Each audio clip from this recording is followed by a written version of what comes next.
Dinamika perkembangan kebudayaan nasional. Ini tadi dalam konferensi pers ada yang mengatakan kebudayaan nasional itu belum ada gitu. Nah, bagian pertama, gagasan mengenai pembentukan nation baru. Awal dari wacana mengenai kebudayaan nasional haruslah dirunut dari awal dimunculkannya gagasan mengenai konsep nation itu sendiri, beserta munculnya paham nasionalisme sebagai suatu arahan bagi tindakan-tindakan politik di Indonesia. Para pemimpin pendiri bangsa Indonesia mengemukakan paham nasionalisme itu sebagai konsep pendorong untuk melawan penjajahan oleh bangsa lain, dalam hal ini khususnya oleh bangsa Belanda. Jadi konsep nation adalah alat perjuangan. Percepatan menguatnya konsep nasionalisme itu dibangun oleh kegiatan-kegiatan para pemuda Indonesia melalui organisasi-organisasi yang mereka bentuk dan gerakkan, mulai dari perhimpunan-perhimpunan atas dasar kesamaan suku bangsa seperti Young Java, Young Celebes, dan lain-lain, hingga ke perhimpunan nasional seperti PPPI, yaitu Perhimpunan Pemuda-Pemuda Indonesia yang pada kongresnya tahun 28 mendeklarasikan satu nusa, satu bangsa, satu bahasa. Yang disebut terakhir itu yaitu satu bahasa sebagai bahasa persatuan pada dasarnya merupakan suatu unsur pembangun terpenting dalam pewujudan apa yang dapat disebut sebagai suatu kebudayaan nasional Indonesia. Kebudayaan bangsa ialah kebudayaan yang timbul sebagai buah usaha budinya rakyat Indonesia seluruhnya. Kebudayaan lama dan asli yang terdapat sebagai puncak-puncak kebudayaan di daerah-daerah di seluruh Indonesia terhitung sebagai kebudayaan bangsa. Usaha kebudayaan harus menuju ke arah kemajuan adab, budaya, persatuan dengan tidak menolak bahan-bahan baru dari kebudayaan asing yang dapat memperkembangkan atau memperkaya kebudayaan bangsa sendiri serta mempertinggi derajat kemanusiaan bangsa Indonesia. Kebanyakan kesalahan orang dalam memahami ini adalah dengan mengatakan bahwa, dan ini seringkali dalam pidato-pidato resmi berbunyi begini, kebudayaan nasional adalah puncak-puncak kebudayaan daerah. Padahal jelas-jelas penjelasan UUD itu mengatakan bahwa apa yang disebut sebagai puncak-puncak kebudayaan daerah itu hanyalah salah satu komponen dari kebudayaan nasional. Lebih dari 10 tahun yang lalu di hadapan Dewan Pertimbangan Pendidikan Nasional, saya menyarankan suatu pemahaman dinamis mengenai puncak-puncak kebudayaan daerah itu sebagai yaitu suatu hasil budaya dari suku bangsa tertentu yang sudah dapat diterima, diminati, bahkan dihayati di luar suku bangsanya sendiri, atau dengan kata lain diterima juga oleh suku-suku bangsa lain. Yang terakhir mengenai ranah pengembangan. Semua bidang kehidupan dapat menjadi ranah pengembangan kebudayaan nasional Indonesia. Itu berarti seluruh dari 7 unsur kebudayaan itu, 7 itu kalau kita mengikuti Kuncaraningrat, tapi mohon difahami bahwa di dalam ilmu antropologi, pembagian unsur kebudayaan itu bisa 3, bisa 5, bisa 11, tergantung siapa yang nulis. Dan pada tataran wujud kebudayaan yang manapun, yaitu tataran gagasan, perilaku, atau benda budaya. Pada tataran gagasan kita mempunyai Pancasila sebagai acuan konseptual dalam membangun kehidupan bernegara. Kita pun mempunyai bahasa Indonesia sebagai sarana konseptual untuk berkomunikasi. Kedua hal itu saja sudah dapat digunakan untuk menunjukkan bahwa kebudayaan nasional itu sudah ada. Contoh ini tentu dapat diperluas dengan menyebut berbagai sistem di dalam masing-masing aspek kehidupan yang berlaku khas bagi Indonesia. Kelebihan dari para founding fathers kita, Bung Karno, Bung Hatta, Syahrini, dan lain-lain itu, mereka mempunyai pemikiran-pemikiran komprehensif, mendalam, yang mendahului zaman. Misalnya saja, faham karakter building dan nation building dari Bung Karno.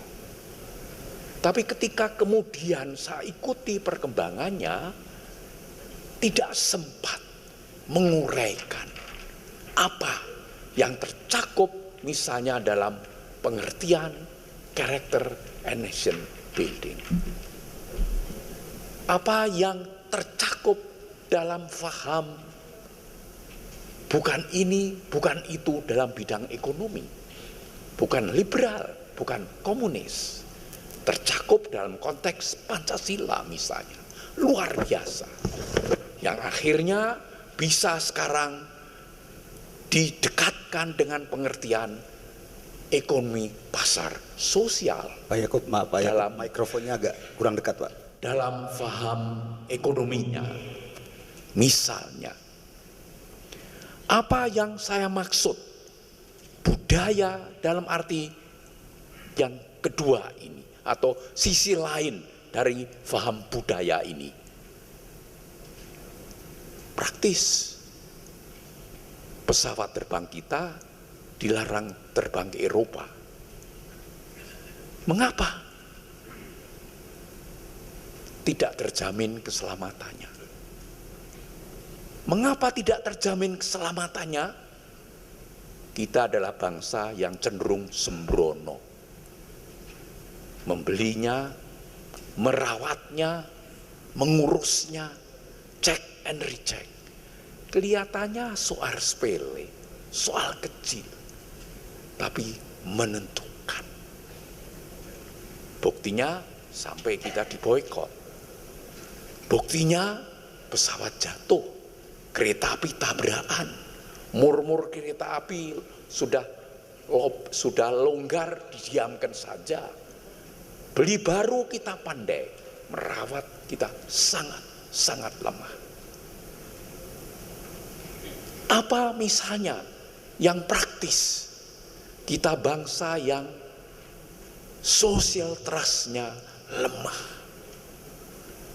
Kita belum membangun trust seperti yang katakan Francis Fukuyama sebagai social capital.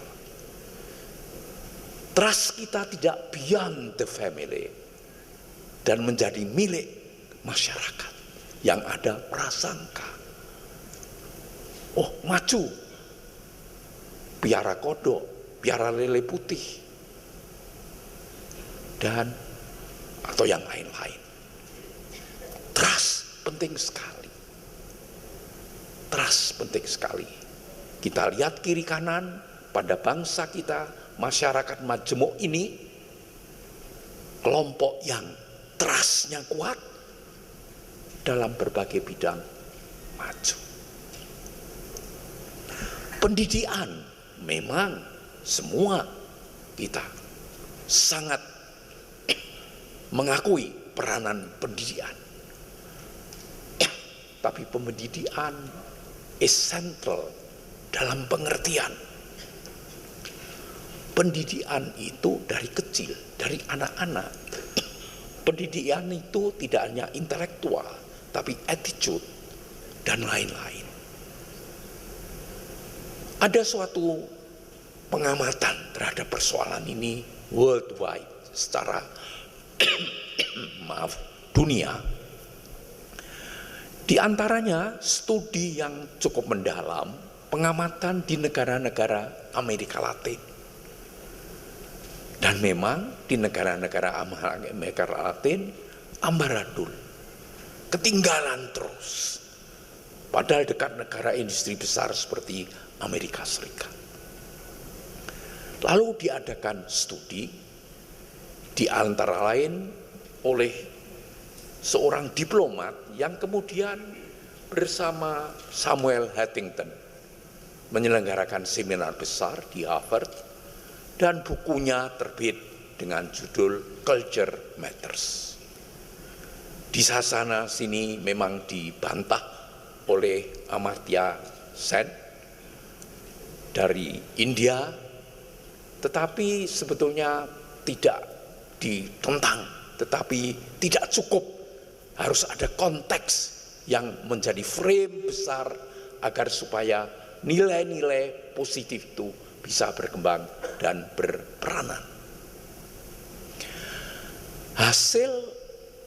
Salah satu hasil dari seminar yang kemudian dicantumkan dalam buku dan diambil sebagian besar dari riset studi pengalaman di Amerika Latin, ada 10 poin, yaitu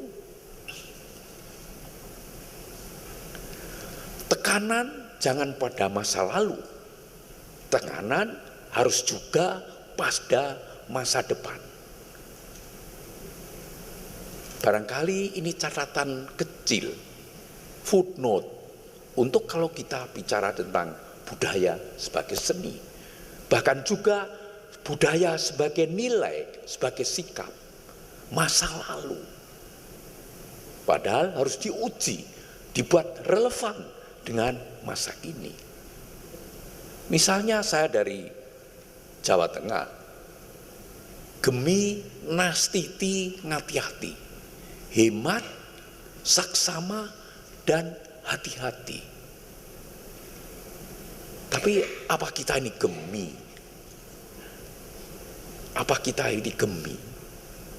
Padahal menurut 10 poin itu, frugility is the mother of investment. Pandai-pandai hidup, pandai-pandai mengelola keuangan, itu sumber untuk kita bisa melakukan usaha-usaha yang produktif dalam bidang ekonomi. Kelihatannya simple, tapi implikasinya kita saksikan dalam masyarakat kita. Siapa orang yang mempunyai sifat-sifat ini, siapa yang kurang, yang lemah. Tentu sekali lagi, dalam bidang ilmu sosial, dalam bidang budaya, tidak hitam putih, selalu ada nuansa. Dan selalu ada interaksi antara frame, antara teori, antara falsafah dengan praksis.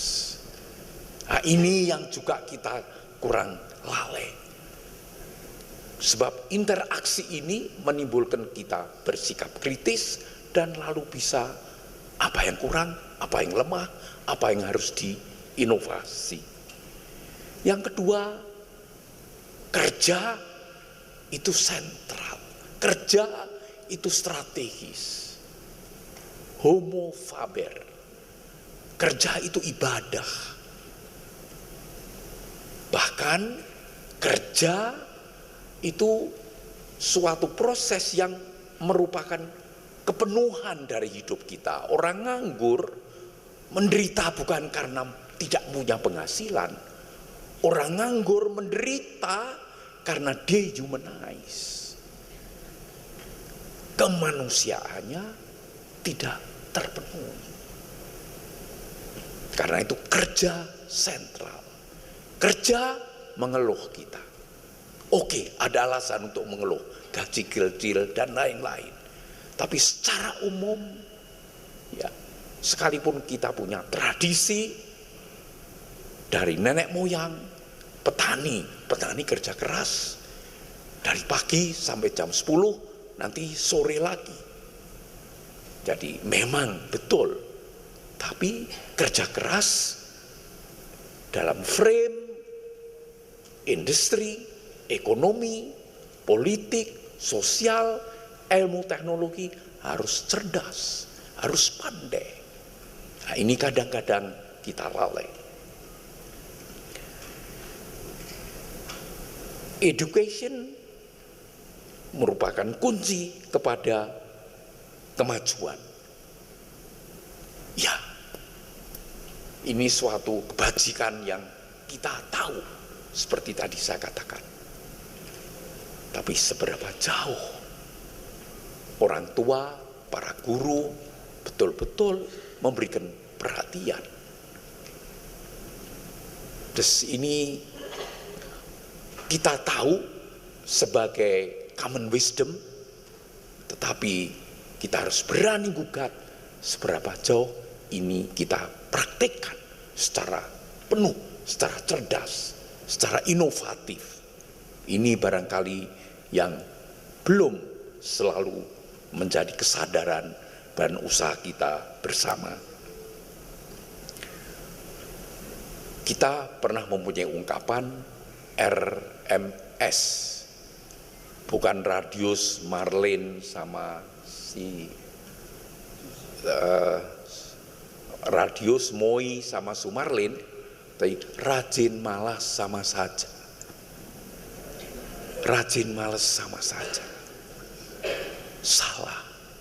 Yang benar adalah merit, jasa harus dihargai. Juga kelihatannya dengan sendirinya, tapi apakah dilaksanakan? Apakah dilaksanakan? Tadi sudah saya katakan, trust beyond the family. Trust menjadi social capital. Gotong royong.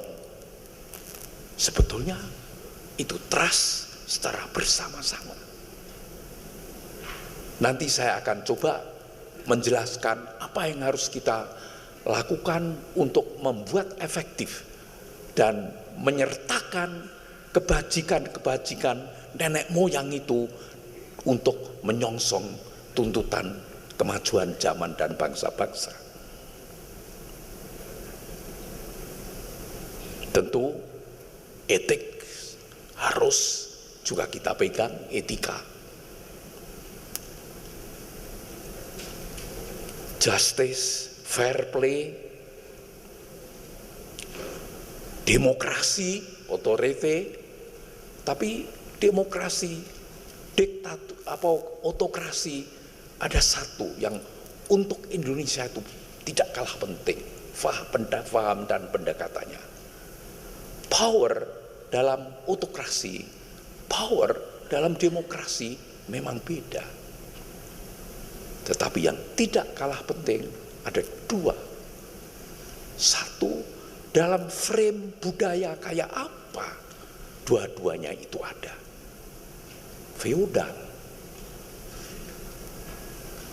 Kalau masih dalam frame feodal, formal demokrasi, formal authority akan tetap cenderung sama.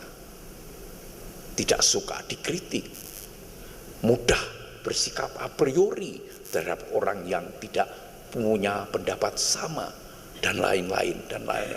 Prasangka kuat. Karena itu kecuali sistem budaya feodal ini. Dan saya membedakan juga power dengan authority. Authority juga bisa dalam sistem otokrasi. Authority tentu harus lebih bisa dalam sistem demokrasi. Tetapi kekuasaan dalam demokrasi tidak per se lalu menjadi authority. Karena authority kekuasaan yang diterima dengan senang dan kemudian mempunyai wibawa, punya wibawa. Nuansa ini menurut saya mempunyai implikasi yang sangat kuat. Dan tentu pemahaman agama dan penghayatan agama dalam berbagai variasinya itu juga berperanan. Kita kenal teori-teori Max Weber yang barangkali ada ahlinya lebih hebat, nanti saudara Ignaz Kleden. Kita kenal fenomena Konfusian, kita kenal fenomena Amerika Latin tadi, dan macam-macam yang lain. Dan sekarang ada yang baru. Secara resmi Cina masih berideologi komunis, tetapi ekonominya sama sekali kapitalis liberal. Kapitalis liberal dalam suatu sistem kekuasaan yang masih otokrat. Jadi pantari, semua berubah. Dan kita harus pandai mengamati, menangkap, memanfaatkan perubahan tersebut.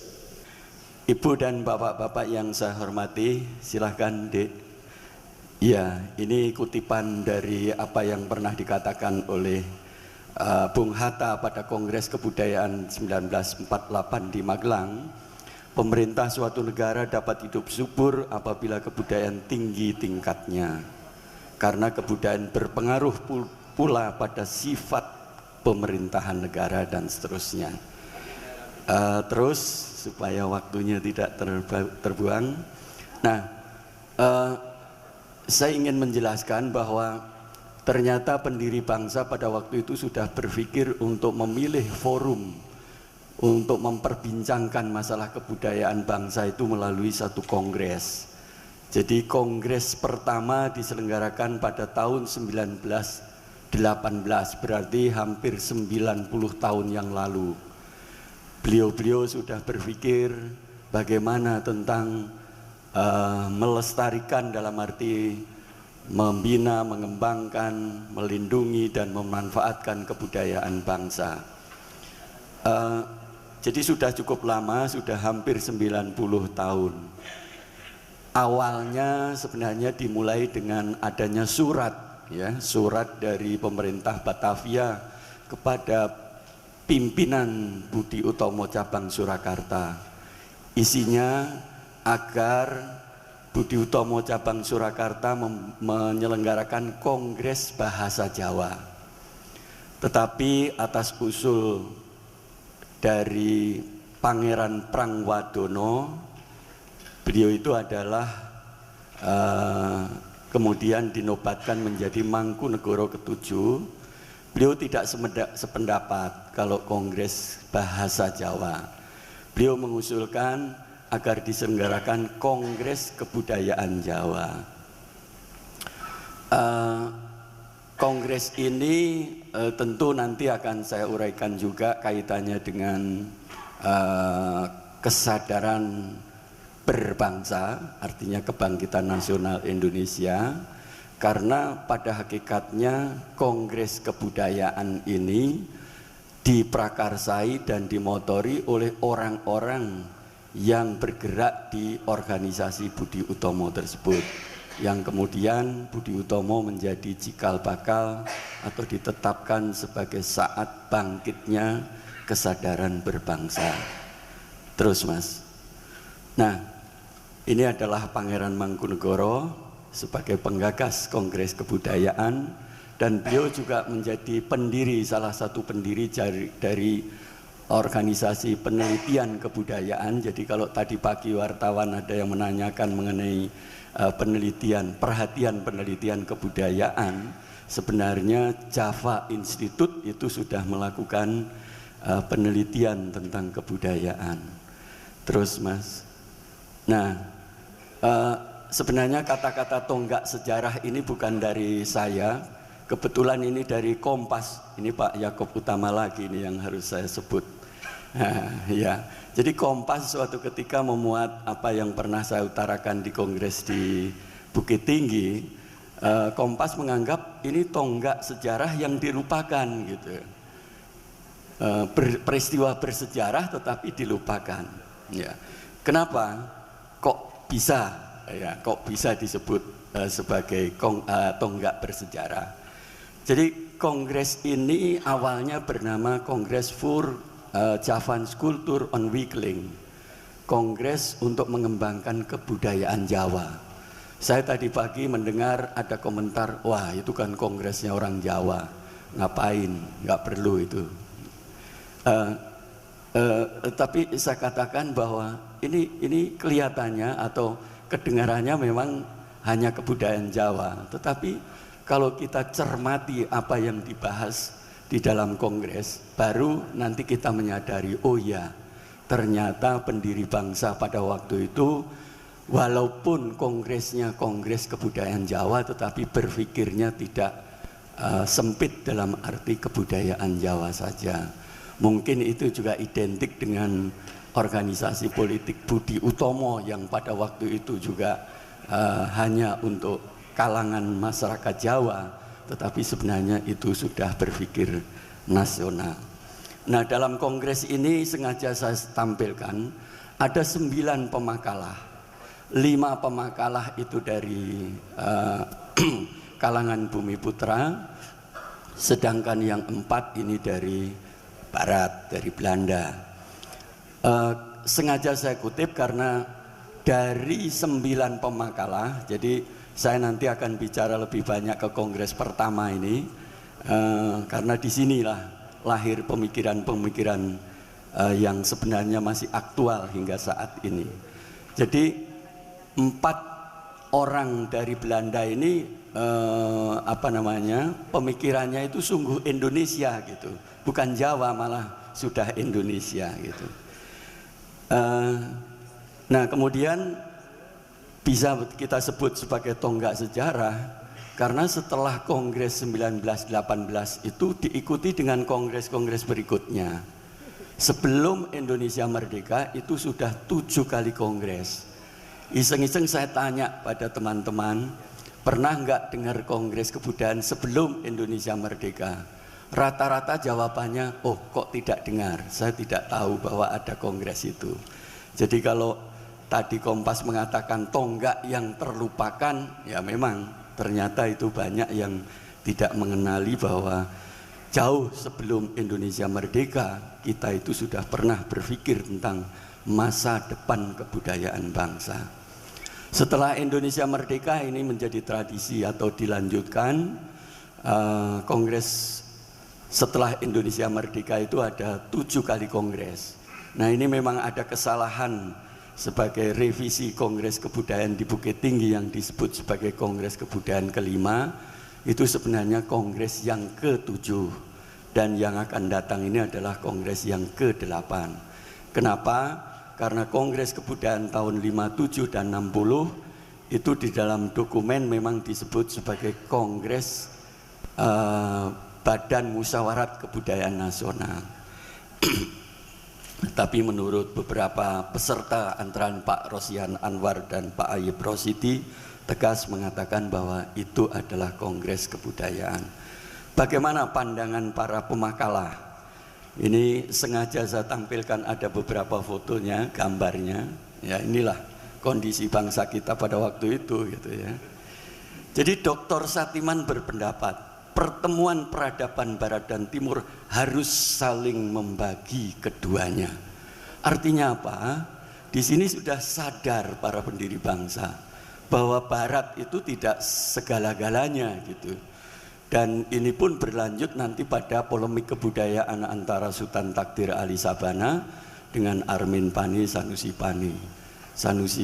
Takdir mengatakan kalau ingin maju ya buang saja yang lama. Sanusi Pane mengatakan East is East, West is West. Barat itu ya Barat, Timur ya Timur. Jadi Timur ya nggak boleh hilang gitu kira-kira. Kemudian Dr. Satiman masih mengatakan juga perjuangan hanya dapat dicapai melalui peperangan antara tanda petik peperangan antara kemampuan intelektual, dan oleh karena itu kemampuan intelektual kita harus dibuat sama dengan intelektual Barat. Jadi ini pemikiran, kalau Pak Yakob tadi bicara tentang pendidikan, beliau sudah berpikir ke sana gitu ya. Lanjut Mas. Ini Dr. Sutatmo, Raden Mas Sutatmo. Beliau mengatakan perlu mempertahankan keberadaan kita dan memberikan jiwa baru untuk memajukan kebudayaan kita. Ini sama dengan Pak Yakob tadi, perlu ada revitalisasi kebudayaan yang sudah ada. Dr. Rajiman, jika pribumi dipisahkan sepenuhnya dan secara paksa dari masa lalunya, yang akan terbentuk adalah manusia tanpa akar, tak berkelas, tersesat di antara dua peradaban. Ini diucapkan pada tahun 1918, jauh sebelum Indonesia merdeka. Yang kedua, pendidikan harus berlangsung serasi dalam bentuk penanaman nilai etika dan estetika, dan harus memperhatikan dasar adat istiadat bangsa. Terus ini orang Belanda di Kerman, wali kota Surabaya. Beliau mengatakan pada pembukaan Kongres tahun 26 di Surabaya, seni berkembang kuat pada saat bangsa itu sedang dalam kondisi kuat, dan sekarang adalah waktunya yang tepat untuk menyadarkan suku bangsa Indonesia. Luar biasa menurut saya, orang Belanda malah bilang begitu.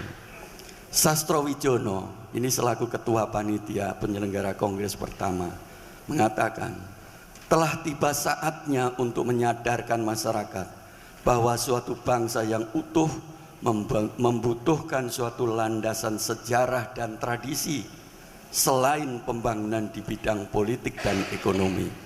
Aktual, ya, tadi Pak Yakob kalau tidak salah juga menyinggung ini. Selanjutnya, ini orang Belanda ini, Moerenveld. Ini beliau menyajikan 18 dalil, tapi kalau saya muat semua tentu tidak cukup waktu. Moerenveld mengatakan, untuk membangkitkan kesadaran terhadap kebudayaan sendiri itu ke seluruh wilayah, maka pengajaran dan pengkajian sejarah bangsa merupakan sarana yang terbaik, terkuat, dan terpenting. Yang kedua, untuk sebuah nasi itu bangsa bukan nasi, itu ya, nasi, dan individu, tuntutan pertama adalah mengenal dirinya sendiri, sehingga mereka memiliki perangai, karakter, dan mendapatkan kembali rasa percaya diri setelah kehilangan selama berabad-abad. Apa yang mau kita wariskan kepada generasi penerus kita?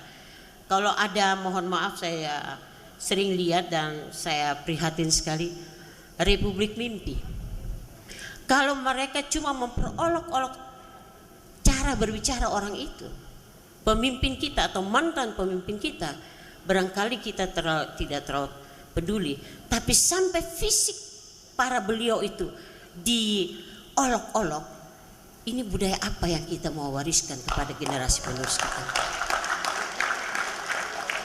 Ya, jadi saya membaca media Indonesia, kemudian saya mendaftarkan diri sebagai peserta. Saya kira itu titipan kami, bahwa kita tetap pada budaya dan pribadi bangsa Indonesia, menghormati yang lebih tua karena Tuhan Allah mengajarkan kita menghormati yang tua-tua. Sekian, terima kasih. Oke. Terima kasih. Mas Jiwo, silakan.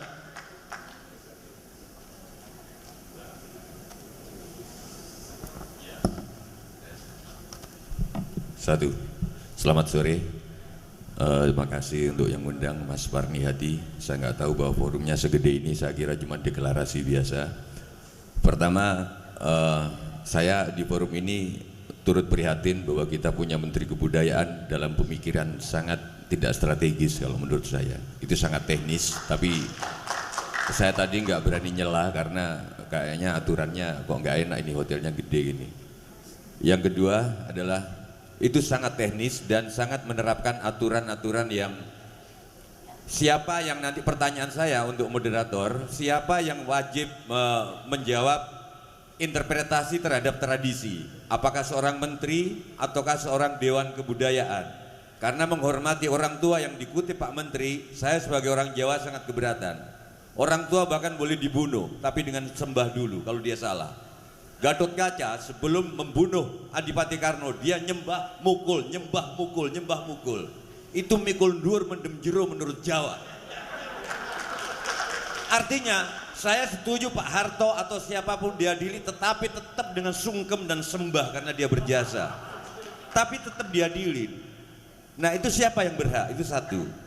Yang kedua, tahun ini saya berhenti nyanyi lagu-lagu cinta karena saya sudah nggak tahan. Di luar dugaan saya bahwa angka bunuh diri tinggi, untuk ujian nasional saya menyanyikan lagu-lagu sosial, dan saya tahu tidak akan ada produser yang akan membiayai saya.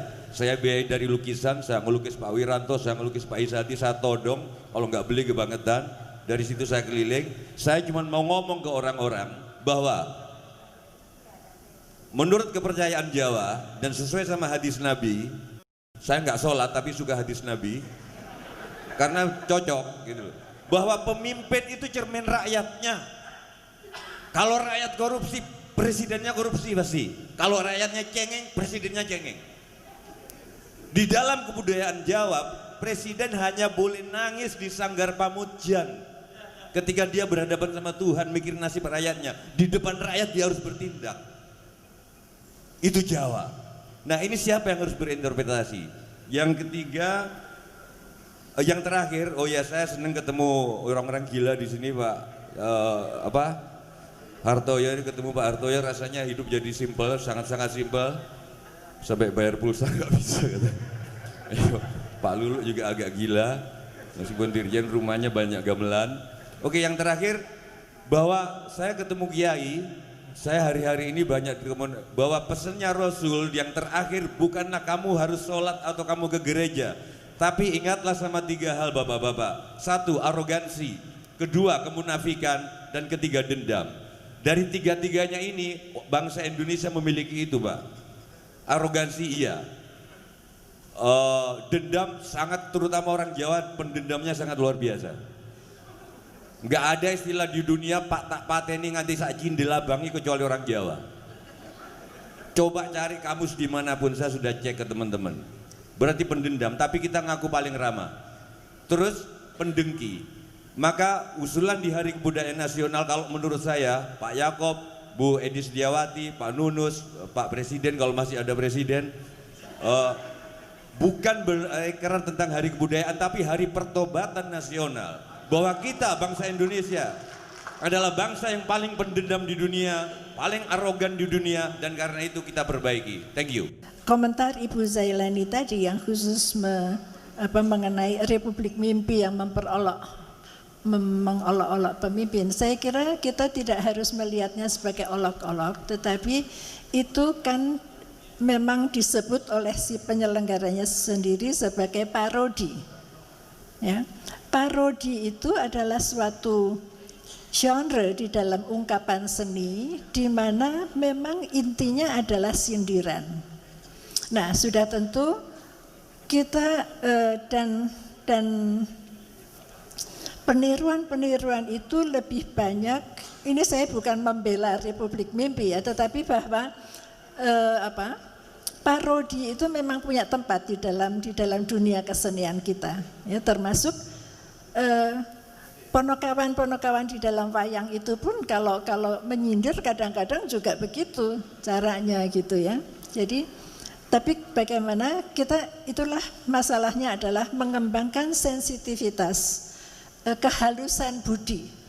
Jadi ini nyanyian itu selamat pagi pada Bapak Ibu gitu. Yang dulu kan nyanyiannya gimana? Ku pergi sekolah sampai kan nanti dan sebagainya, lalu semoga menjadi anak yang berbudi. Itu sekarang diganti teksnya menjadi anak berprestasi. Menurut saya itu juga salah dari segi pendidikan. Kita tetap memerlukan budi pekerti, budi halus untuk bisa tahu mana yang baik dan mana yang tidak. Jadi disitulah saya kira masalahnya, Bu. Jadi tidak perlu dibredel Republik Mimpinya, tetapi kalau dia kelewatan ya bisa aja ditegur gitu. Lalu yang terakhir, Saudara Suciwotejo, saya kira nggak usah saya tanggapi. Ya, terima kasih. Jadi nggak usah ditanggapi ya, Bu. Pak Yakob silakan. Saya ingin menegaskan, saya sependapat dengan Pak Hartoyo. Salah satu persoalan strategis ya, memang masalah feodalisme ini, budaya feodal. Ya, karena menentukan dalam budaya feodal, kekuasaan itu dengan sendirinya dilayani, bukan melayani. Dan kita lihat, kita punya kewenangan, kekuasaan, orang datang dengan beberapa hens, dengan beberapa ya macam-macam yang menguntungkan. Nah, tinggal bagaimana merubah Tinggal bagaimana cara merubah. Nah, ini barangkali yang belum terlalu banyak dipikirkan. Parodi tadi barangkali dimaksudkan untuk membantu perubahan kekuasaan itu supaya ya biasa saja. Tapi sebaliknya dalam masa sekarang, apalagi bandingkan dengan masa kemarin, nah ini memang menimbulkan berbagai reaksi dan implikasi. Sehingga memang tidak hitam putih, tapi bahwa feodalisme, apalagi dalam bentuk sebagai budaya kekuasaan, itu memang harus kita rombak. Baru kekuasaan benar-benar menjadi demokrasi. Dan ini tidak hanya menyangkut eksekutif, juga legislatif, juga yudikatif, dan lain-lain. Demokrasi dalam transisi, kok sekarang justru frekuensi kekuasaan itu makin banyak. Sampai saya pernah menggugat diri saya sebagai orang media, memang faktual begitu, atau memang dibuat kesan demikian oleh karena liputan oleh media. Jadi memang frekuensinya secara kuantitatif objektif lebih banyak, atau ada dibuat didramatisir oleh karena itu lalu menjadi tontonan bersama lewat media. Saya pernah juga mempunyai televisi, tidak berhasil terus terang, sekalipun ya baru beberapa tahun, tapi itu sangat capital intensive. Yang saya yang merasa tadinya agak tahu teori mengenai komunikasi, itu salah satu bidang studi saya tidak mengira tuntutan entertainment terhadap televisi di negeri kita itu luar biasa kuat. Ya, sehingga kalau itu tidak dituruti barangkali memang secara komersial, secara ekonomis ya menjadi masalah. Tapi saya tetap bagaimanapun memang berpendapat why not. Saya selalu sering mengambil analogi perbandingan dengan goro-goro dalam wayang.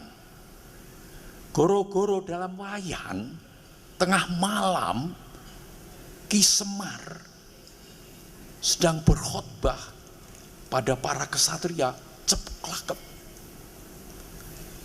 Para punokawan Gareng Petro Bagong ngeritik tapi ger-geran. Nah, ini entertainment yang sehat.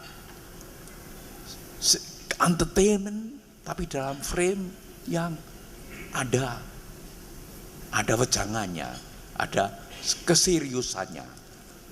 Nah, sejauh mana kita para pengasuh media, khususnya para pengasuh media elektronik, bisa berkarya secara kreatif dengan melihat tradisi masa lalu ini. Sebab warisan budaya kita tidak bisa diterima seperti apa adanya, tetapi harus dikembangkan secara kreatif sesuai dengan perubahan dan perkembangan zaman. Tapi barangkali tetap within the frame, tetap dalam kerangka identitas kita yang memberikan sumbangan pada ya inilah jati diri bangsa kita. Memang ini tantangan yang berat dalam arus globalisasi sekarang. Tapi justru di sana letak ya kita ini senang, kita ini menjadi manusia lebih penuh kalau ada tantangan dalam hidup. Kalau hanya sekedar easy going ya begitu-begitu aja. Jadi ya ini tentu ngomong mudah lah. Kemudian mengenai paham kritik juga dalam media, ya apalagi saya terlalu sering juga mendengar.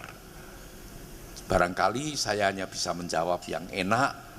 Media sekarang ini barang kiranya juga sedang menjadi format, mencari dan membentuk format yang pas lah kira-kira antara kebebasan yang kita miliki, freedom from, dan peran dari kebebasan, freedom for.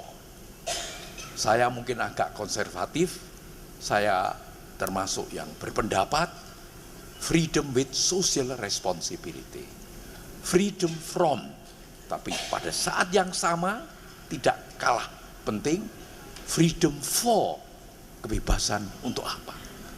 Tapi ini tidak 2 kali 2 4. Jadi ya orang bisa mempunyai perbedaan pandangan dan pendapat yang ya sama, relevan dan berlakunya.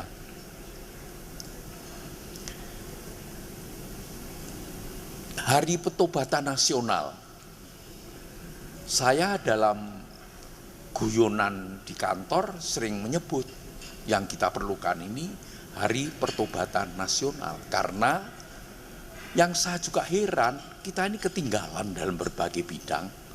Bahkan dengan Vietnam kita mulai ketinggalan. Tetapi kok kita nggak bangkit bersama, nggak bikin refleksi secara kolektif, yang impact-nya itu kolektif, lalu berbuat positif bersama-sama.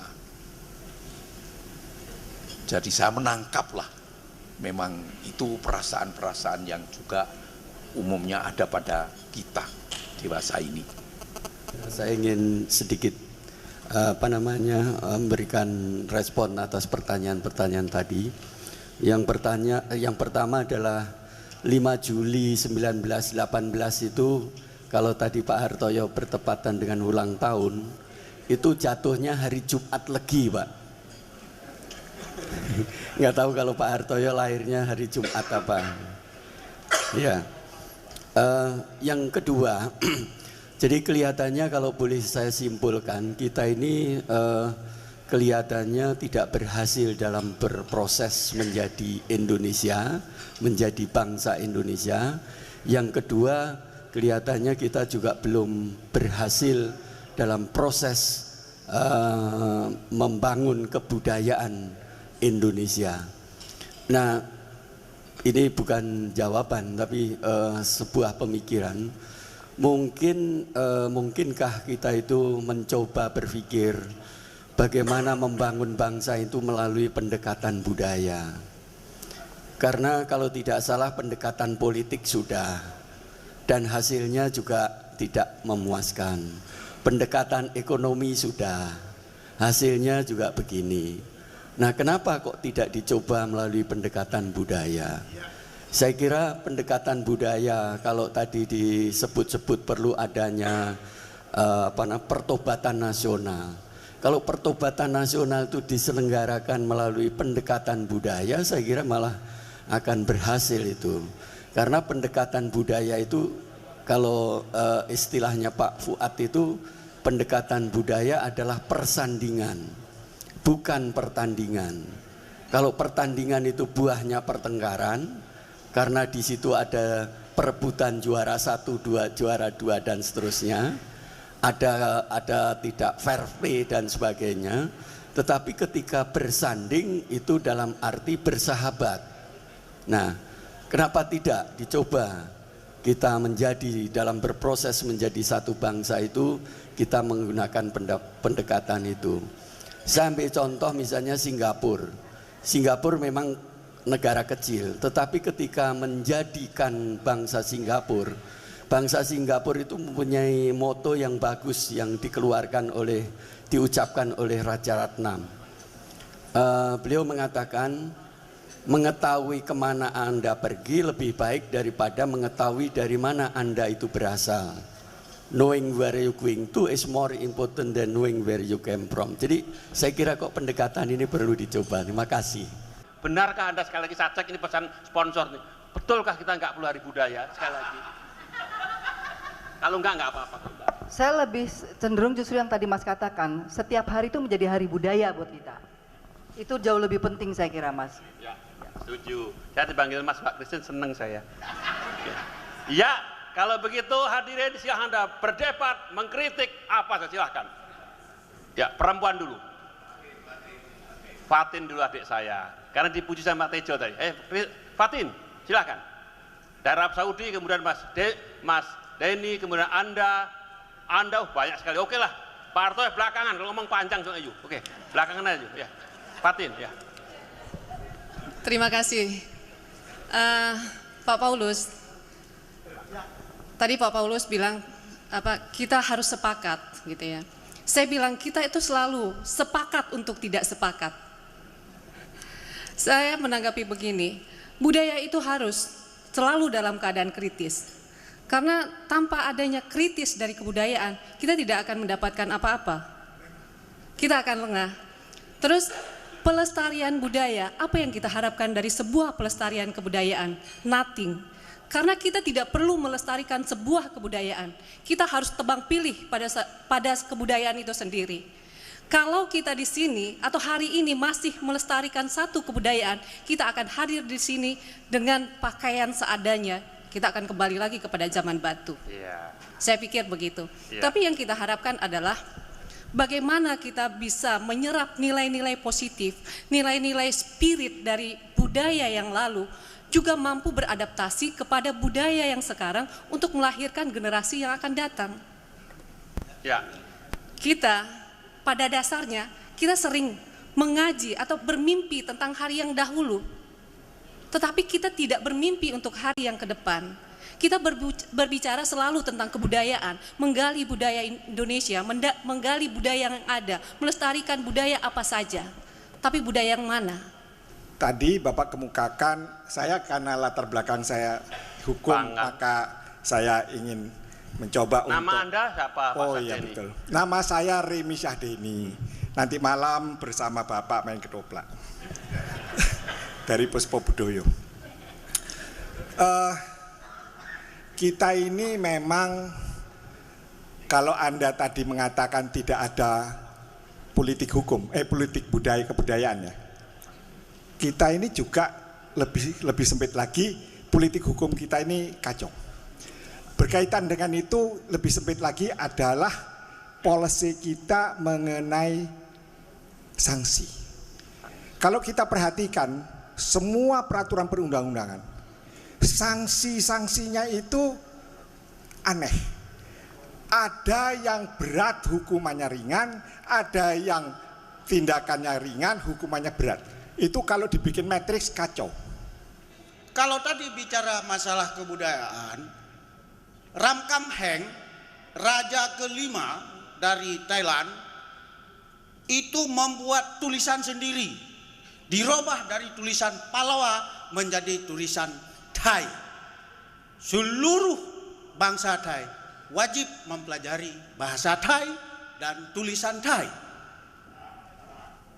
Sekarang kalau saya bicara lestari, bahasa Sunda lestari itu artinya mayat, mati. Jadi bahaya itu.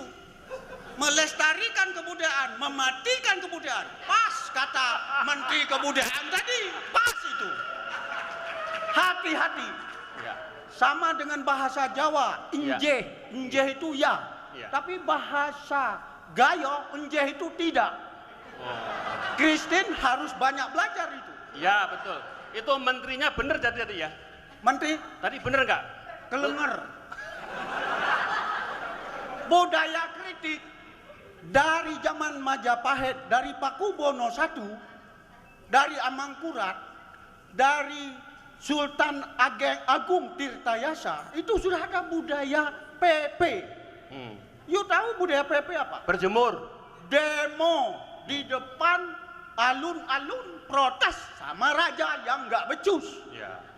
Kenapa tidak boleh dikritik presiden? Raja aja yang feodal boleh dikritik. Langit Krisna Haryati dari Solo. Assalamualaikum warahmatullahi wabarakatuh. Waalaikumsalam. Saya tidak sependapat dengan Mbak Christine dan Pak Ignas terkait dengan gagasan Hari Budaya. Kalau alasannya seperti itu, lebih baik bubarkan saja Hari Kemerdekaan. Hari Kemerdekaan, kalau Anda mengatakan setiap hari adalah Hari Kemerdekaan, substansinya adalah sama. Hari Kebudayaan, setiap hari adalah Hari Kebudayaan. Jadi kalau terkait dengan semangat, saya justru mendukung 5 Juli adalah tonggak di dideklarasikannya Hari Kebudayaan. Selanjutnya kepada Mas Paulus. Ada contoh Mas, TNI pernah punya hari gerakan disiplin nasional.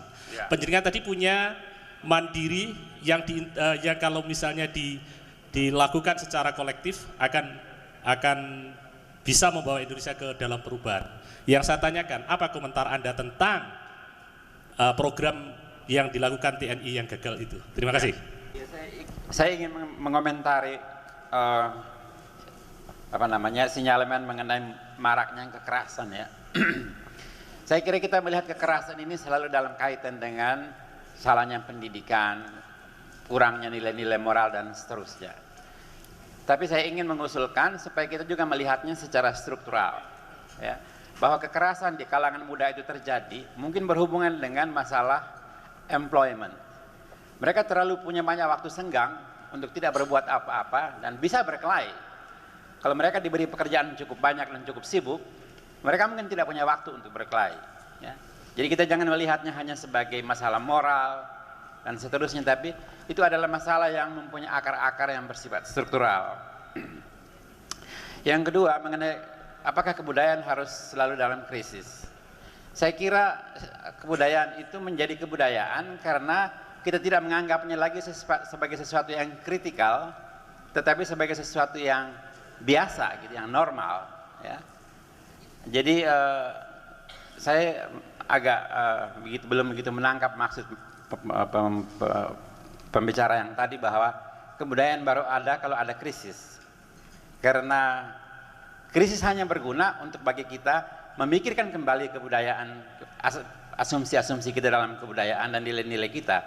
Tapi beberapa nilai itu menjadi kebudayaan kita karena dia sudah dianggap sebagai hal yang alamiah di dalam diri kita, gitu loh. Ya.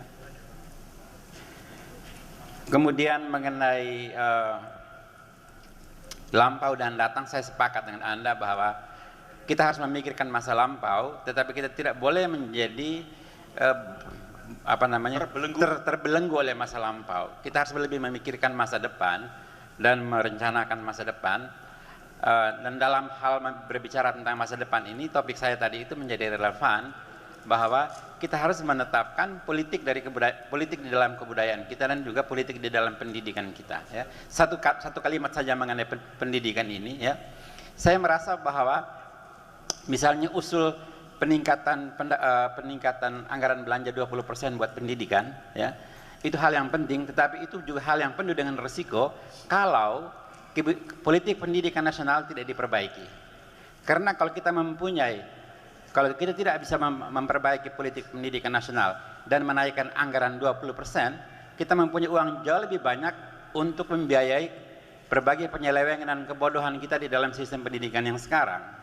Ya. Jadi menurut saya yang pertama harus diluruskan adalah politik pendidikan kita. Ya. Saya kira itu aja yang saya mau tanggapi. Politik pendidikan kita luruskan dulu. Mbak Christine, silakan. Ada atau nggak ada itu buat saya bukan itu titik permasalahannya, ya. Karena buat saya justru itu menunjukkan bahwa kita bangsa yang budaya itu buat kita adalah sesuatu yang terpisah dari sendi-sendi kehidupan kita. Jadi sebetulnya kalau memang itu kebudayaan itu sudah masuk ke dalam sendi-sendi kehidupan kita, kita tidak perlu lagi memperingati. Agak berbeda Mas dengan Hari Kemerdekaan gitu loh. Jelas-jelas itu satu momentum di mana kita terlepas dari sebuah penjajahan, gitu ya. Agak berbeda Mas. Jadi buat saya Hari Kebudayaan boleh ada, boleh tidak, gitu ya. Yang mau ada silahkan. Sudah lunak, ada boleh tidak. Karena masih artinya harus menghargai juga pendapat orang lain yang menginginkan adanya Hari Kebudayaan. Mungkin ini karena menyangkut topik yang tadi diberikan kepada saya, kepada Indonesian Heritage, sedikit lagi saya ingin menggarisbawahi, melihat dari kemampuan berpikir orang Indonesia tadi, saya lupa ada juga informasi bahwa secara genetik sebetulnya orang Indonesia tidak dikategorikan sampai harus tidak mempunyai kemampuan untuk berpikir ya, tapi kondisi menjadi seperti itu karena memang ada sistem yang salah. Yang tadi mungkin ini ingin menegaskan juga apa yang dikatakan oleh Mas Ignas, bahwa saya setuju sekali bahwa kalau saya lihat bahkan bukan politik pendidikan aja yang tidak ada Mas, tapi di semua sektor ya, termasuk politik kebudayaan juga tidak ada. Dan saya kira sebelum kita mengambil satu sikap, harus ada politik kebudayaan, politik pendidikan yang saya rasakan kita juga yang belum kita buat dan kita tidak punya adalah blueprint. Blueprint salah lagi itu nanti dimarahi bahasa asing tuh. Apa jadi apa dong? Cetak biru. Cetak biru. Blueprint dari dunia pendidikan kita, blueprint dari kebudayaan, dari semua sektor ya. Karena atau mungkin juga ini ketidakmampuan kita untuk membuat blueprint itu sehingga semua arah dari pendidikan, kebudayaan itu menjadi tidak terarah, semua menjadi coba-coba seperti yang tadi dikatakan oleh Pak Nunus tadi gitu ya. Dan memang kenyataannya Pak Nunus seperti itu. Tadi saya baru dengar sendiri dari Dirjen Pendidikan gitu ya. Contohnya dari masalah ujian nasional itu dicoba ini gitu loh. Dan itu semua budaya coba-coba. Dan saya sebagai orang Islam saya percaya sekali bahwa pekerjaan yang paling buruk yang adanya di kerak neraka itu adalah pekerjaan yang ragu-ragu. Jadi janganlah kita menjadi bangsa yang ragu-ragu dengan mencoba-coba terus. Itu menunjukkan bahwa kita bangsa yang tidak yakin gitu loh. Jadi saya kira kembali lagi bahwa kalau kita mempunyai blueprint di segala macam sektor itu lebih mungkin bisa lebih memperjelas kemana arah pembangunan kita dari segala macam sektor ya. Kalau menyangkut Indonesian Heritage, saya kira sekarang dengan ada otonomi daerah, rasanya harus dipikirkan kembali gitu ya, bahwa yang paling efektif, saya kira kita bersyukur bahwa masih ada IKJ, masih ada ISTI, lalu sekolah seni teater dan kesenian di Bandung ya. Akan tetapi sebetulnya itu saja saya kira belum cukup. Kalau memang kita mau melestarikan, mengembangkan kebudayaan, produk budaya kita, kesenian tradisional kita termasuk dengan bahasa-bahasa daerah. Kalau sekarang bahasa Inggris sudah dianggap untuk menjadi bahasa yang penting, setiap sekolah wajib menggunakan belajar bahasa Inggris. Sarankan untuk diwajibkan, termasuk untuk anak-anak sekolah dasar, kenapa tidak bahasa daerah di setiap sekolah, ya? Itu satu. Kemudian kesenian tradisional juga, kesenian daerah dari segala macam. Jangan sampai, contohnya, saya kebetulan kemarin ini sempat ke paguyuban Mamuju, dan saya mendengar setiap bulan Korea sudah mengimpor angklung sebanyak 200 sampai 300 set ke Korea dan dipesan dari Mamuju, karena setelah mereka meriset ya, dan mencari alat musik kesenian tradisional apa yang bisa sesuai dengan kebudayaan mereka, dan mereka menemukan angklung. Jadi jangan kaget nanti kalau 5 tahun atau 10 tahun lagi mereka begitu canggih mengkampanyekan angklung mereka, dan akhirnya angklung lebih dikenal sebagai Korean Heritage, not Indonesian Heritage. Dan itu sudah terjadi bagaimana tadi kita sudah diklaim ya, karena sampai sekarang pun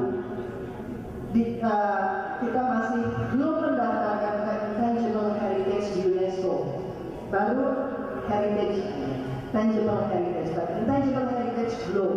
Nah, kembali lagi, saya sangat prihatin bahwa kemarin dulu ya di editorial media Indonesia kasus perjanjian pertahanan dengan Singapura.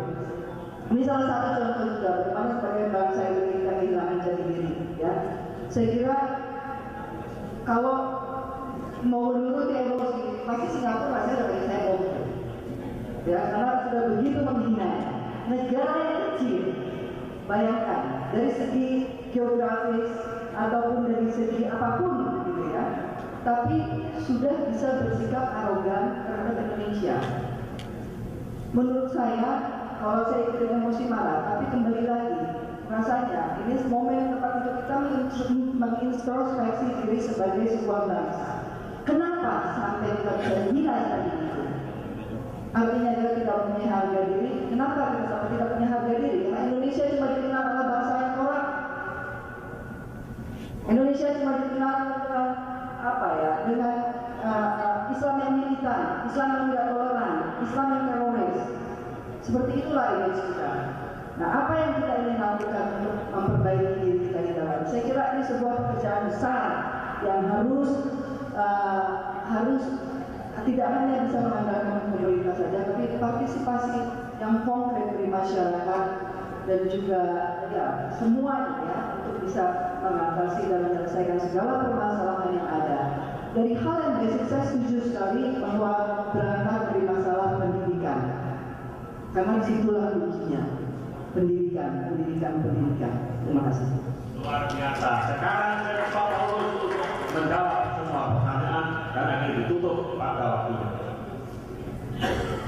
Baik, saya sebetulnya setuju bahwa budaya itu berkembang dengan ada krisis-krisis. Itu memang di ada krisis lalu ada yang baik, baru lagi dan lain-lain. Tapi persoalan kita sekarang ini bukan hanya sekedar krisis-krisis seperti itu. Kita adalah budaya yang penalahan. Jadi we have to do something about it. Gitu ya. Kemudian mengenai pelestarian, saya kira sebenarnya tidak usah dipaksa-paksakan juga sesuatu harus lestari. Tetapi jangan sampai sesuatu itu secara terburu-buru yang lama-lama itu kita tinggalkan ya ini sudah tidak perlu dipakai. Jangan. Tetapi seperti contohnya di Indonesia tidak gampang loh untuk melestarikan. Contohnya Pak Lulu misalnya berusaha melestarikan ketoprak misalnya, ya. Itu banyak orang yang mengkritik, wah itu tidak sesuai dengan akemnya, itu tidak sesuai dengan hukum, dikritik terus kata tidak boleh meleset sedikit pun. Saya kira itu juga tidak benar. Biar saja kalau memang ketoprak yang lama tidak terlalu laku, bikin ketoprak yang agak-agak beda dikit lah supaya bisa menarik anak muda dan sebagainya. Saya kira kita harus bisa belajar tentang terus mengenai GDN ya kan. Kita pernah ada gerakan seperti itu, gerakan disiplin nasional, terutama didukung oleh pemerintah, terutama TNI ya. Kenapa gagal? Karena tidak betul-betul didukung oleh semua pihak. Contoh saja, yang bertugas untuk mengatur lalu lintas itu hanya orang-orang tertentu. Itu biasanya dari ormas-ormas yang terus dikasih pakaian. Kalau menurut saya, anak SD pun sewaktu-waktu harus ikut. Dia ikut mengatur lalu lintas, sehingga semuanya merasa apa artinya disiplin. Nah, di situ saya bilang anak tidak menginginkan semua orang ya tidak akan bisa berhasil. Nah, kemudian mengenai hari kebudayaan, saya kira kita jangan berkelahi tentang hari kebudayaan harus kembali dengan kehidupan itu soalnya. Kita berbuat apa dalam hari kebudayaan itu? Kalau itu hanya menambah hari-hari yang begitu banyak di Indonesia, hari keluarga, hari-hari sakit, dan segala macam. Nah, saya kira itu harus ada sesuatu yang kita lakukan. Itu yang lebih penting. Dan memang maksud saya sih mungkin tidak se-ekstrim Mbak Christine sampai cetak biru seluruh kebudayaan harus didesain, mungkin tidak lah, karena budaya tidak bisa ditangkap begitu dan dicetak biru.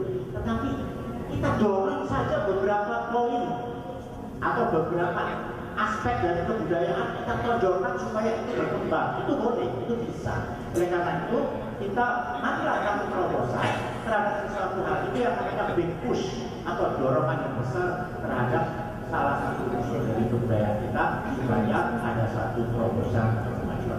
Terima kasih. Budaya tepat waktu kita lakukan hari ini. Sekarang kita sudah diberi bahan untuk saya bacakan mengenai kesimpulan rapat luar biasa kan bisa berterima ada luar untuk orang tercakap Indonesia ya. Notulensi sahabat budaya, dinamika budaya dan kehidupan berbangsa dan bernegara dilakukan di Makassar tersebut di ruang Bersimawa dan Nusa Indah. Lihat terbaliknya bahasa Indonesia ganti sendiri belakang. Satu, budaya harus mempengaruhi kehidupan kita. Hanya kendalanya budaya yang ditampilkan di media atau televisi berpatokan pada unsur bisnis sehingga mengabaikan diri sendiri. Ini menjadi tantangan kalau media untuk mencermati realitas budaya untuk mempertahankan tradisi pada. Nomor dua, ada usulan untuk membentuk lembaga budaya bangsa untuk mengatasi krisis karena multidimensi dengan bentuk lembaga budaya bangsa Tiga, mengusulkan agar melestarikan budaya berpikir, berbicara dan berperilaku agar dihindari hingga memperolok fisik para pemimpin negara. Tentunya sudah tidak berbudaya. Namun masyarakat dengan pendapat, karena ada beberapa berdasarnya sindiran sore itu tidak untuk menjelek-jelekkan, tapi untuk introspeksi. Hanya secara parodi yang dimaksudkan untuk membantu terjadinya perubahan. Nomor 4, usulan pada hari budaya dijadikan hari bertobat, hari positif agar kita menjadi bangsa yang arogan dan agar kita bangkit dalam bersaing dengan bangsa-bangsa lain. Bahkan diusulkan pertobatan dengan pendekatan budaya. Sesi 2, saya terakhir lagi. Beberapa poin penting yang didiskusikan, dan didiskusikan. 1. Merawat dasar budaya kita mutlak harus dilakukan bangsa ini agar tidak hilang diri kita dengan berapa modernisasi dan globalisasi.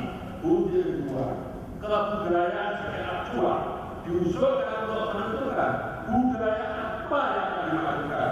Misalnya budaya kemandirian, maka semua sektor harus menunjuk nilai kemandirian itu. Langkah yang perlu dilakukan untuk menyelamatkan budaya, mari kita kembangkan beberapa nilai saja dan nilai strategis agar lebih fokus. Nomor 3, tidak hanya budaya untuk karakter bangsa, namun karakter bangsa juga membentuk kebudayaannya. Saling timbal balik. Ada juga struktur yang dibangun untuk membentuk karakter, kemudian budaya, dan terus berlanjut. Di sini peran negara untuk proses tersebut.